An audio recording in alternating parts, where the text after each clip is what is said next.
देखिए, मैं आदरणीय प्रधानमंत्री जी का अभिनंदन करता हूँ, उनका आभार व्यक्त करता हूँ कि उन्होंने देश के सामने यूसीसी की बात करी है और 11 संकल्प देश के सामने उन्होंने रखे हैं। निश्चित रूप से हमारा राज्य उत्तराखंड आदरणीय प्रधानमंत्री मोदी जी के मार्गदर्शन में पहले ही यूसीसी का विधेयक पारित कर चुका है और हम सौभाग्यशाली मानते हैं देवभूमि उत्तराखंड के लोग कि ये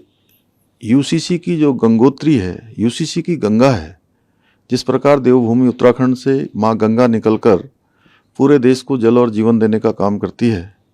उसी प्रकार से ये यूसीसी की गंगा भी पूरे देश को लाभ देगी आने वाले समय में। और कल हैरान करने वाली बात थी कि जब आदरणीय प्रधानमंत्री जी 75 वर्षों के गौरवशाली देश की यात्रा का वृतांत रख रहे थे, संसद के अंदर जब अपनी बात रख रहे थे, उस समय कांग्रेस के लोग इस प्रकार से तिलमिलाए थे, इस प्रकार से वो जो है संसद को डिस्टर्ब कर रहे थे। निश्चित रूप से उसकी जितनी निंदा की जाए वो कम है, क्योंकि इन्होंने देश के अंदर 60 सालों तक राज किया है और देश के इन 60 सालों में इन्होंने देश को अनेक तरीके से पीछे धकेलने का काम किया, संविधान का गला घोटने का काम किया, देश की आत्मा को लहूलुहान करने का काम किया और इन्होंने देश के अंदर आपातकाल थोपने का काम किया। और आज ये संविधान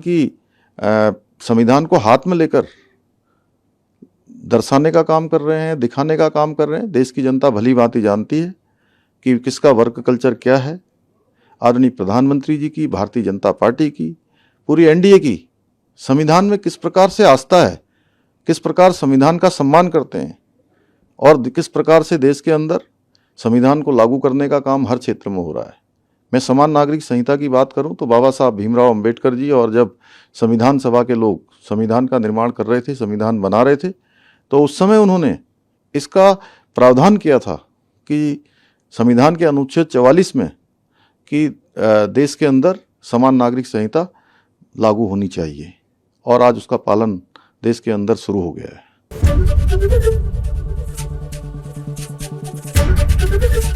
एबीपी गंगा, खबर आपकी, जुबान आपकी।